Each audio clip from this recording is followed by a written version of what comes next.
सिंह यांनीही उपांत्यपूर्व फेरी गाठली आहे।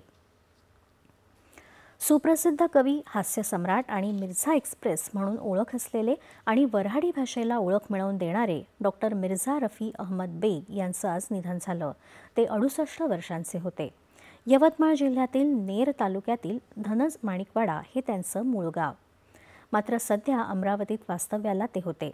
विदर्भ साहित्य संमेलनाचे अध्यक्ष राहिलेले डॉक्टर मिर्झा रफी अहमद बेग आपल्या खुमासदार सादरीकरणासाठी संपूर्ण महाराष्ट्रात प्रसिद्ध होते।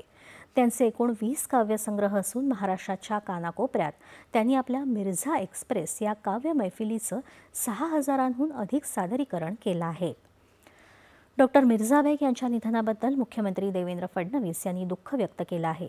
त्यांच्या जाण्यानं एक उत्तम विनोदी, लोककवी आणि सामाजिक जाण असलेलं व्यक्तिमत्व गमावल्याची भावना मुख्यमंत्र्यांनी व्यक्त केली आहे।